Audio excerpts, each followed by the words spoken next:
Today, we're going to dive into Alice Munro's incredible 1968 short story, Boys and Girls. It's a really powerful look at what happens when a simple word, a label, becomes a set of walls. It's all about how the world draws lines around us and how we're forced to figure out how to live inside them. So just think about that for a second. At what point in any of our lives does a simple word stop being just a description and start becoming a rule book? That's the huge question at the heart of this story, and honestly, it feels just as urgent today as it did when it was written. All right, so let's meet our main character. When the story kicks off, her world isn't really about being a girl at all. It's about work, it's about being good at what she does, and feeling like she truly belongs. Now, the setting here is so important. This is not your charming picture book farm. We're on a 1940s silver fox farm, a place that's all about what the story calls hard practicalities.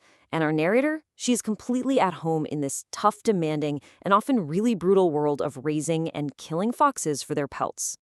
And this one line just says it all.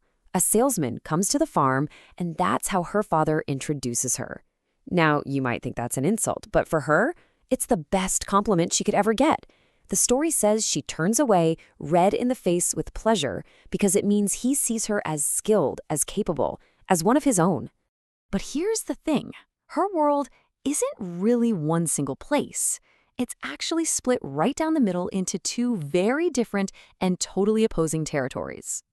And you can literally see this divide just by looking at the farm. Her dad's world is outdoors, the pens, the barn. To her, this is where the important, heroic stuff happens. But then there's her mom's world, the hot, dark kitchen. She sees that work as just endless and depressing. She practically worships one world and does everything she can to escape the other. So this is where things really start to get complicated. The outside world starts pushing a new identity onto her, and you can see it happen just by watching how the meaning of the word girl starts to change. You know, at the beginning, the word girl means almost nothing to her. It's just a word, totally neutral, kind of like the word child. It's just a fact about her, not a set of instructions. But then, everything shifts. Suddenly, that word gets heavy. It stops being a description and becomes a definition. One that's always loaded with expectation and, a hint of disappointment. It's not just a word anymore, it's a cage being built around her. And this pressure, it's coming from everywhere. Her grandmother shows up with a whole list of new rules. Girls don't slam doors. Her mother is constantly complaining that she's no help in the house. And what's really tough is that her own little brother, Laird, is getting bigger and stronger and just naturally falling into the very roles she's being kicked out of. And what's so powerful is how all this outside noise gets inside her head. Her daydreams completely change. I mean, they used to be about her being the hero, saving people. But now she fantasizes about someone else rescuing her. The focus isn't on being brave anymore. It's about being pretty, about her hair and her dress. Her whole identity is being rewritten. Okay, so all of this tension, this whole internal battle, it's all about to explode. And the climax of the story centers on two horses who are both headed for the exact same awful fate, being turned into food for the foxes. These two horses, Mac and Flora, are basically perfect symbols for the two choices ahead of her. You have Mac, who's old, tired, and just kind of goes along with it. He accepts his fate. But then there's Flora. Oh, Flora is a fighter. She's described as spirited and rebellious. She represents fighting back, no matter what. So she's watching through this little knothole in the barn as her father shoots Mac. And look, she's not shocked by death itself. This is the farm. She's seen it all. What really gets to her is how mechanical and businesslike it is. And this creates a new feeling in her, a wariness. That heroic image of her dad starts to crack, just a little. A few weeks go by, and now it's Flora's turn. But Flora is not going down quietly. She breaks free and just bolts, galloping around the barnyard, full of this defiant energy. For that one moment, she's not some old horse about to be killed. She's this wild, untamed spirit. And this is it. The moment everything hinges on.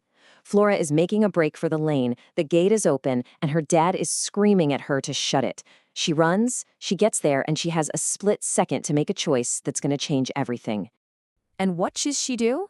Instead of shutting the gate, she swings it wide open. Now she knows it's pointless. She knows Flora will get caught eventually. She knows she's disobeying her dad. But in that split second, none of the logic matters. As she puts it so simply, I was on Flora's side. It's just this pure, impulsive act of solidarity. And that one decision, that one act of defiance, it leads right to the story's devastating ending. This is the moment the cage door finally slams shut for good. So later, at the dinner table, her little brother Laird, he rots her out. He proudly tells everyone what she did. And it's not even that he's being mean. It's more like he's proud that he gets the new rules of the game.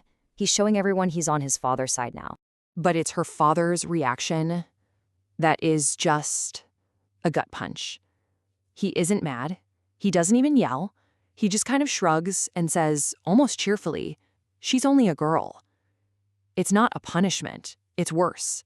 It's a reclassification. It's the final verdict on who she is. And her reaction is just as heartbreaking. She doesn't fight back. She doesn't argue. The fight is just gone. She just thinks to herself, quietly, maybe it was true. And that's it.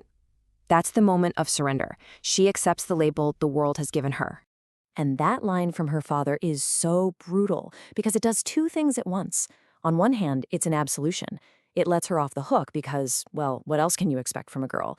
But on the other hand, it's a dismissal. It completely erases everything she was, his capable hired man, his right hand.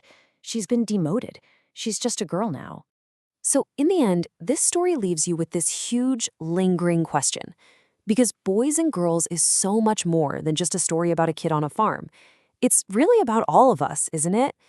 It's about the subtle and sometimes not so subtle ways we all learn the rules. And it makes you wonder, what are the unspoken rules that define your world? Who taught them to you? And do you still have to follow them?